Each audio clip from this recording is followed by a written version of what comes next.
Hello' everyone, career maker YouTube চেনেলটোলৈ আপোনালোকক আকৌ এবাৰ স্বাগতম। যে আপোনালোকৰ মনত বহুখিনি ডাউট আছে, মানে মোৰ কমেণ্ট ছেকশ্যনতো বহুতে মেনশ্যন কৰি থাকে আৰু বেলেগ বেলেগ ইউটিউবৰ কমেণ্টতো মই দেখা পাওঁ। মানে বহুতকেইটা ডাউট আছে আৰু গোটেইকেইটা ডাউটৰ চলিউশ্যন লৈ মই এটা ভিডিঅ' লৈ আহিলোঁ আৰু দেখা পালোঁ যে আপোনালোকৰ মনত কোনটো ডাউট আছে। প্ৰথমটো ডাউট হ'ল যে what should be the cut off কিমান হ'ব পাৰে, ৰিজাল্ট কেতিয়া দিব পাৰে, তাৰপৰা নিগেটিভ মাৰ্কিং, বনাছ মাৰ্ক আৰু যিটো আমাৰ পল বা কমেণ্টবোৰ দেখা পাওঁ, কোনোবাই কয় মই 120 পাম, কোনোবাই 130 পাম আৰু পলবোৰতো এনেকুৱা। মই আপোনালোকক এক্সাম্পল দি আছোঁ, দেখাই আছোঁ, গোটেইকেইটাৰ সমাধান মই আনিছোঁ। আপোনালোকৰ হয়তো মোৰো এনেকুৱা হয়, যেতিয়া পলবোৰ দেখা পাওঁ যে 130ৰ ওপৰত পোৱাই বা বহুত হৈ যায়, 140ৰ ওপৰত বহুত হৈ যায়। আৰু আমি কমেণ্ট ছেকশ্যনতো দেখা পাওঁ যে কিছুমানে কয় মই 120 পাম, 122 পাম।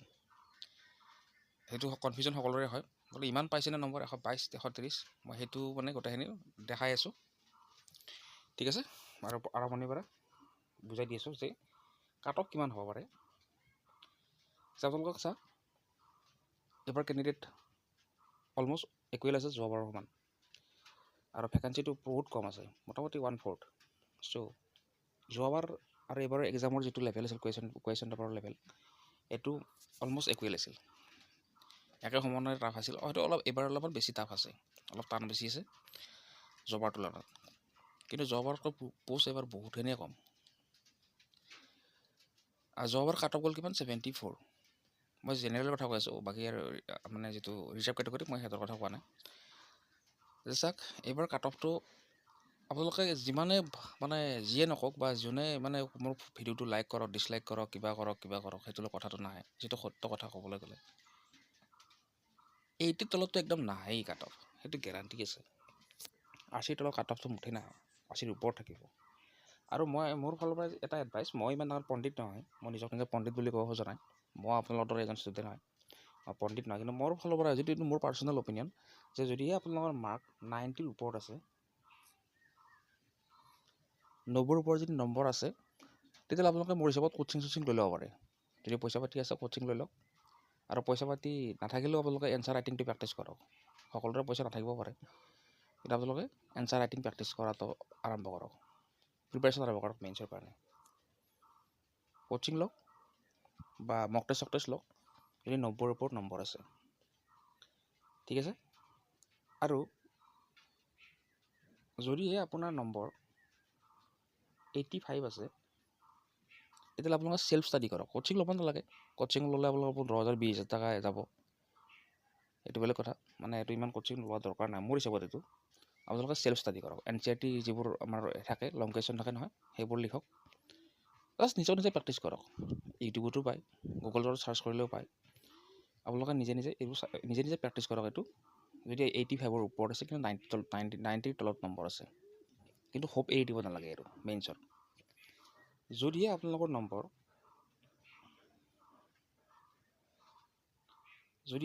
নম্বৰ 80ৰ ওপৰত আছে, তেতিয়াহ'লে আপোনালোকে পঢ়ি থাকক, 2দিনমান ধৈৰ্য ধৰক। আৰু মই এই বহি একো নকওঁ, মানে 2দিনমান ধৈৰ্য ধৰক, আৰু ধৰক 3-4 দিন ধৈৰ্য ধৰিলে আপোনালোকে গম পাই যাব 50-50, 80ৰ ওপৰত থকাখিনি 50-50 চান্স আছে। আৰু যদি আপোনাৰ 80ৰ তলত নম্বৰ আছে, যদি আপোনাৰ নম্বৰ 80ৰ তলত আছে, তেতিয়াহ'লে মোৰ হিচাপত আপোনালোকে খুবেই চান্স কম। আপোনালোকে ADR বা SSC প্ৰিপাৰেশ্যন কৰা আৰম্ভ কৰক, বা নেক্সট ইয়াৰৰ কাৰণে চেষ্টা কৰক, বা ADR কাৰণে প্ৰিপাৰেশ্যন কৰক। পঢ়ি থাকিলে ক্ষতি নাই, কিন্তু 80ৰ তলত থকাখিনি একদমেই আনৰিজাৰ্ভ কেটেগৰীৰ চান্সটো কম আছে, একেবাৰে নাই বুলি ক'ব পাৰি। এইটো আৰু বেয়া পালেও মানে আৰু দুখ লাগিলেও এইটো উপায় নাই, যিটো সত্য কথা সেইটো ক'ব লাগিব। 80ৰ তলত নহয়, আপোনালোকে হেৰি কাৰণে প্ৰিপাৰেশ্যন কৰক। এতিয়া আপোনালোকে হয়তো কোনো কমেণ্ট দিব পাৰে ফাল্টু, কিন্তু এইটো সকলোৱে জানে কথাটো, 80ৰ তলত কেনেকৈ হ'ব।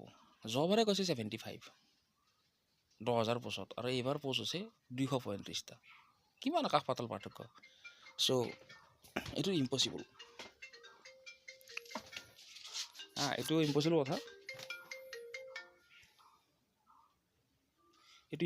যে আপোনালোকে 80ৰ তলত এইটো ইমান হাৱাই লাভ নাই, ঠিক আছে। এখানিটো থাকিল বাৰু। এতিয়া মই নেক্সট কুৱেশ্যনটো মই আপোনালোকৰ মনত আহিছে ডাউটটো, এক্সপেক্টেড ৰিজাল্ট ডেট। আৰু এক্সপেক্টেড ৰিজাল্ট ডেটটো মোৰ হিচাপত আপোনালোকে যোৱাবাৰ আমাৰ 70 দিনমান পিছত দিছিল, একজেক্টলি মোৰ মনত নাই, কিন্তু 70 দিনমান পিছত যোৱাবাৰ দিছিল। আৰু এইটো ফালৰ পৰা চাবলৈ গ'লে আপোনালোকে এইটো অহা সপ্তাহত মানে এইটো আমাৰ অহাকালিৰ পৰাতো মানে আৰম্ভ হ'লে অহাকালিৰ পৰা যে এইটো সপ্তাহতে এইটো সপ্তাহত আপোনালোকে ৰিজাল্টটো পাই যাব। এইটো গেৰাণ্টি আছে। 7 দিন মানে এপ্ৰিলৰ 7 তাৰিখমানৰ ভিতৰত ৰিজাল্টটো দি দিব। এইটো ফিক্স, বেছি দিন ৱেইট কৰিব নালাগে আৰু। আমি এইটো কুৱেশ্যনৰ এনচাৰটো পালোঁ এতিয়া। নেক্সটটো ডাউট আছে আপোনালোকৰ নিগেটিভ মাৰ্কিং। যে নিগেটিভ মাৰ্কিং 25 নহয়, 0.25 নহয়, সেইটোতে জানি ল'ব। 0.25 নিগেটিভ মাৰ্কিং নহয়, নিগেটিভ মাৰ্কিং হ'ল 0.5। যদি আপোনালোকৰ এটা কুৱেশ্যন ভুল হৈছে 0.5 কাট যাব, 2.5 কাট নাযায়, নহয় এইটো এটা আপোনালোকৰ ডাউট থাকিল যে আপোনালোকে এইটো জানি ল'ব। 2.5টো হৈছে হেৰিৰ আমাৰ GS1। মই GS2ৰ কথাটো কোৱা নাই, GS2টো সকলোৱে পাছ কৰিব, GS2টো ইমান টান হোৱা নাই, GS2 ইয়াত অলপ বেছি আছে নিগেটিভ মাৰ্কিং। মই এইটো কিন্তু GS1ৰ কথা কৈ আছোঁ, GS2টো ইয়াত অলপ বেছি আছে। GS2ৰ কথাটো কি এইটো কাৰণে কোৱা নাই, GS2টো সকলোৱে পাছ কৰিব, GS2টো ইমান এবাৰ টাফ হোৱা নাই, GS2ত মেক্সিমামে পাছে কৰিব। আৰু যোনে আৰু GS1ত পাছ কৰিব, যাৰ কাট অফ ক্লিয়াৰ কৰিব, সি GS2ত পাছ কৰিবই। আৰু যোনে GS2ত পাছ কৰিব নোৱাৰে, হয়তো সি GS1তো নোৱাৰিব। সেইকাৰণে মই GS2ৰ কথাটো ইমান কোৱা নাই, মই GS1ৰ কথা কৈ আছোঁ। GS1ত আপোনালোকে 0.5 কাট যাব যদি এটা নিগেটিভ হয়। ঠিক আছে, নেক্সট কুৱেশ্যনটো বেছি দীঘলে নকৰোঁ। বনাছ মাৰ্ক চাওক, বনাছ মাৰ্কেদি আপোনালোকে কাট অফ ক্লিয়াৰ কৰিব নোৱাৰে। বনাছ মাৰ্কটো এইটো মানে এনেই, বনাছ মাৰ্কটো জাষ্ট কাট অফটো বাঢ়াই দিব, কিন্তু কাট অফ আপুনি যদি বনাছ মাৰ্কক আশা কৰি কাট অফ ক্লিয়াৰ কৰিম ভাবিছে, এইটো ভুল। কাৰণ বনাছ মাৰ্কটো হয়তো সকলোৱে পাব, সেইটো সকলোৱে পাব, হয়তো কোনোবা অলপ বেছি, কোনোবা অলপ কম, কোনোবাই 0.25 বেছি পাব, কোনোবাই 0.25 কম পাব, কোনোবাই 0.5 বেছি পাব, 0.5 মানে অলপ ডিফাৰেঞ্চ থাকিব বনাছ মাৰ্কটো। কিন্তু অলমষ্ট বনাছ মাৰ্কটো সমানে পাব। মই আপোনালোকক এটা এক্সাম্পল দিছোঁ। ধৰা হ'ল আপুনি 70 নম্বৰ পাইছে, 70 নম্বৰ আৰু বনাছ মাৰ্কৰ বাদে 70 নম্বৰ পাই আছে বৰ্তমান, মই দেখাই দিছোঁ এইটো, মই এইটো কৰি থৈ দিছোঁ ইয়াতে। আৰু বনাছ মাৰ্কটো আপোনালোকে দেখা পাইছে, এইটো দিব, এইটো grace mark has been awarded on এইটো চাই লওক। গ্ৰেছ মাৰ্কটো আপোনাৰ ডাটা বেচিছত দিব, অৰ্থাৎ A × B C-1, অৰ্থাৎ হৈছে কি A হৈছে total mark, total grace allow, B হৈছে মাৰ্ক অবটেইন, আৰু C হৈছে টোটেল মাৰ্ক। হ'ল এখানে হৈছে না, এইটো চাই ল'ব পাৰিব, আপোনালোকে এইটো গুগলত পাই যাব। এইটো ফৰ্মুলা মানে আপোনালোকৰ যিটো গ্ৰেছ মাৰ্ক কৰি থাকে নহয়, গ্ৰেছ মাৰ্কটো এইটো ফৰ্মুলাত দিব, এইটো ফৰ্মুলাত A × B by C-A equal to grace mark. আৰু মই যদি এটা হেৰি দিছোঁ, এক্সাম্পল দিছোঁ, ধৰা হ'ল আপুনি যদি 70 নম্বৰ পাই আছে এতিয়া, আৰু এনেকুৱা হ'ল APSCৰ মানে কি 3টা কুৱেশ্যন ভুল আছে, তাৰ কাৰণে 6 নম্বৰ থাকিল। 6 × 70 বিয়োগ ডিভাইডেড বাই 194, 194 মানে কি 200 - 6, তেতিয়া আপুনি 2.16 নম্বৰ পাব। যদিহে আপুনি 70 নম্বৰ প্ৰেজেণ্ট পাই আছে আৰু 3টা কুৱেশ্যন APSCৰ ভুল আছে, তেতিয়াহ'লে আপুনি 2.16 নম্বৰ পাব, 2.16 নম্বৰ হ'ল। সেইটো হিচাপত আৰু কোনোবাই বেছিও পাব পাৰে, কোনোবাই ধৰি লওক আপুনি যদি 70 পাই আছে সেইকাৰণে 2.16 পালে, কোনোবাই ধৰকচোন 90 পাই আছে তেখেতে অলপ আৰু বেছি পাব, কোনোবাই 100 পাই আছে তেখেতে আৰু অলপ বেছি পাব। কিন্তু হ'লেও মানে বহুত বেছি ডিফাৰেঞ্চ নাই। আপুনি যদি 2.16 পায়, কোনোবাই যদি 3 নম্বৰ পাব পাৰে, কোনোবাই 3 নম্বৰ পাব পাৰে, এখানেই ডিফাৰেঞ্চ থাকিব, মুঠতে মেক্সিমাম ডিফাৰেঞ্চ 1 নম্বৰ ডিফাৰেঞ্চ থাকিব পাৰে। সেইকাৰণে বনাছ মাৰ্কক আশা কৰি লাভ নাই যে বনাছ মাৰ্কেদি আপুনি কাট অফ ক্লিয়াৰ কৰিব, সেইটো সকলোৱে পাব। ঠিক আছে, এতিয়া আপোনালোকৰ আৰু এটা নেক্সট এটা মই কনফিউজন আছে, সেইটো কৈ আছোঁ। পোল আৰু কমেণ্ট আৰু পোলটোৰ ছেকশ্যনত আপোনালোকৰ মানে কনফিউজনে আছে। মই এটা কথা আপোনালোকক কওঁ যে পোল আৰু কমেণ্টত কোনখিনি মানুহ এতিয়া কাট অফটো কোনে ইউটিউবত চাৰ্চ কৰি থাকে, যিখিনি মানে মিডিয়াম ৰেঞ্জত থকা কেণ্ডিডেট, মানে কি যিখিনি কেণ্ডিডেটৰ কনফিউজন আছে যে মই পাম নে নাপাম, সেইখিনিয়ে পোলত ভাগ ল'ব। মানে এই ভিডিঅ'বোৰ চাৰ্চ কৰি থাকে যে কাট অফ ভিডিঅ', সেইবোৰে চাৰ্চ কৰে যিখিনি মিডিয়ামত আছে।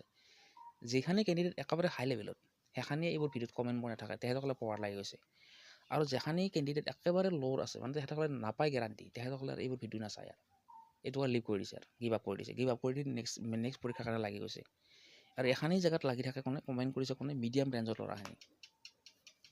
ল'ৰাখিনি, আৰু একদম মানে কিছুমান ফাল্টু উল্টা ল'ৰাও থাকে, যোনে একদম সেইটো নাপায় আৰু জানে, বেলেগকো ডিম'টিভেট কৰে। এনেই 100 মাৰি দিব, ক্লিক কৰি দিব, 150 ক্লিক কৰি দিব, 130 ক্লিক কৰি দিব, সেনেকুৱা ধৰণৰ পাই, মই 120 পাম, 22 পাম, এনেই ফাল্টু কৰি থাকে। তেখেতসকলে অলৰেডি প্ৰতিযোগিতাৰ পৰা বাহিৰ। মানে মই এটা জাষ্ট অলপমান সময়ৰ কাৰণে অলপমান টাইম ৱেষ্ট কৰিছোঁ আপোনালোকৰ, মই এটা এক্সাম্পল দিছোঁ। মই এবাৰ NTPC দিওঁতে ৰেলৰ যিটো NTPC পৰীক্ষা আছিল, আমি টপতে থাকোঁ মক টেষ্টত। আমাৰতো গ্ৰুপ এটা আছিল, আমি টপত থাকোঁ। মই ভাবিছোঁ আমাৰ হ'বই আৰু এইবাৰ টপত আছোঁ ৰেংকত, মাৰ্কবোৰ শ্বেয়াৰ কৰোঁ আমি গ্ৰুপটোত। কিন্তু যেতিয়া ৰিজাল্ট দিয়ে নহয়, কেইটামান ল'ৰা ক'ৰ পৰা আহি গ'লে মানে 100ৰ ভিতৰত 80, 90 সেনেকুৱা নম্বৰ। সিহঁতে মানে সেই গ্ৰুপত কোনোদিনো কমেণ্টে কৰা নাছিল, কিন্তু তৎক্ষণাত ক'ৰ পৰা ওলাই গ'ল। মই বোলো ইহঁতৰ ইমান দিন নামেই নাছিলে এই গ্ৰুপটোত, আমি হেৰি কৰি আছিলোঁ, চিঞৰ বাখৰ কৰিছিলোঁ, কিন্তু হঠাৎ ওলাই যায় কিছুমান ল'ৰা। মানে আমি ভাবাই নাই যে এনেকুৱা কিছুমান ভাল ল'ৰাও আছে যোনে এখন পেপাৰতে 100+ মাৰ্ক ৰাখি দিছে, সেনেকুৱাও আছে। এতিয়া যিদিনা আমি সেইকাৰণে পোল আৰু কমেণ্টক বেছি ভৰসা কৰাটো দৰকাৰ নাই, সেইটোৱে মই ক'ব লাগিছোঁ। এতিয়া মই আপোনালোকক দুটা পোলৰ এক্সাম্পল দি আছোঁ, চাব। এই পোল এটা কি আপোনালোকৰ দেখাইছে, এই পোলটো চাওক।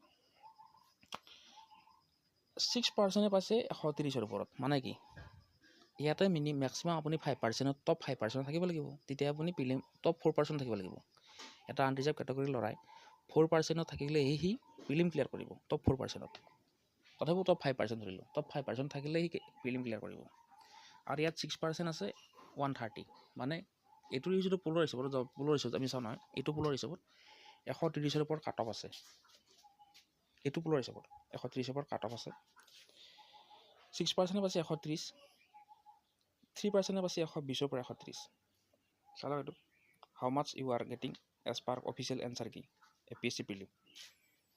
চাওক 3% পাইছে 120ৰ পৰা 130, 4% পাইছে 110ৰ পৰা 120। আল্টিমেটলি 10, 4, 13% কেণ্ডিডেটে 110ৰ ওপৰত আছে। আৰু 19% আছে 100ৰ ওপৰত। 19% কেণ্ডিডেটে 100ৰ ওপৰত নম্বৰ পাই আছে এতিয়া।